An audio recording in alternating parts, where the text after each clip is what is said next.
I'll read you the statement. This is from Tottenham Hotspur Football Club. We can announce that head coach Antonio Conte has left the club by mutual agreement. We achieved Champions League qualification in Antonio's first season at the club. We thank Antonio for his contribution and wish him well for the future.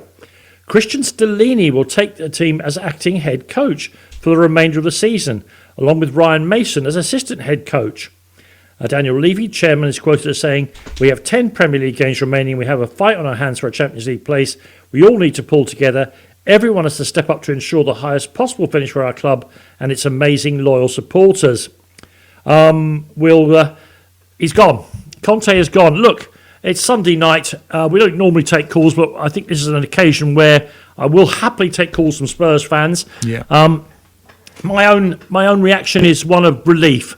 Somewhere in between relief and joy, Andy. He had absolute and I take into account all the personal things that have happened to him, his illness and 3 friends dying. And as I've said many times in my podcast, you have to bear in mind we're human beings. But he had utterly destroyed all the fun that Spurs fans might have had of going to watch. If you're not, and here, there's your trophy, there's your trophy thing. If you're not going to win trophies, you better have some decent football to watch. And nothing was happening on the pitch. He obviously hated being at Spurs. It was like a person who'd been chained to a radiator. He was like a hostage. And I'm glad he's gone. I wish him nothing but good luck and particularly good health in the future. Yes. But I'm so pleased that he's gone. And what Daniel Levy has to do now, Nagelsmann may be involved in this, is to appoint somebody who will play attacking football. Levy went out of his way to do that famous statement 2 years ago about Tottenham DNA. Front foot football, bringing through young players, all the rest of it. He then appointed 3 ultra-defensive managers to the point where, as I pointed out to you several times this season, because Atletico Madrid are trying to mend their ways, Spurs in the big 5 leagues are the most defensive team in Europe. You can't have that. I've been watching them for half a century. That's not what people want over there. The younger people may be craving trophies. I totally get that. But not by just sitting there waiting to bore the opposition into tears. That's no good at all. So if you want to talk about Spurs and who next for them, including Julian Nagelsmann, 03717 22 3344. Are you pleased that Antonio Conte has gone? Or do you think that, and of course the battle with Spurs fans is between the manager and the owners, or would you have preferred to see Daniel Levy somehow selling up? I'm not sure how that would happen. Andy, what's your initial reaction? We knew he's been gone for 8 days, but he's gone. Yeah, and it had to happen. I think I've seen a lot of Spurs at first hand this season, Danny, and I think you captured the mood perfectly there. The thing is, it's one thing if the football is not great and you're trying to grind out results. It felt to me as if it was rarely going to plan. No one aims to play the sort of dysfunctional football that Spurs have played this season.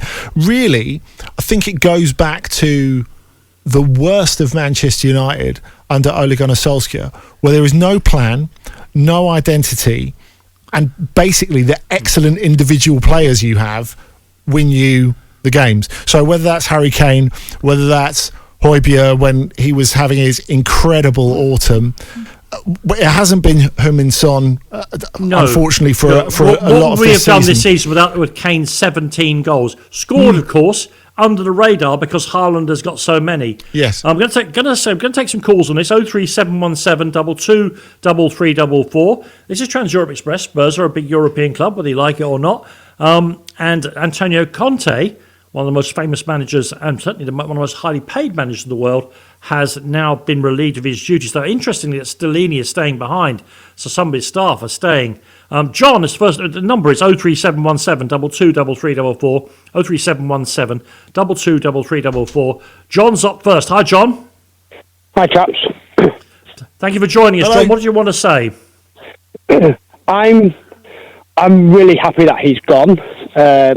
I had a conversation with Jim White on his show when we looked to sign Conte to start with, and I thought it was a bad appointment. The reason is, when we tried to sign him before Nuno, he wanted Man United. So he waited and he waited and he waited. He didn't get Man United, so he thought to himself, how can I make a quick buck? I'll go to Tottenham. You can tell he wasn't committed. He's still living in a hotel room. His family's still in Italy. And he goes back to Italy after every game. That to me is not a manager that wanted to be at the club. You could tell the players didn't want to play for him, because when he was in Italy and Stellini and Mason took the team, there was a different feel to the team.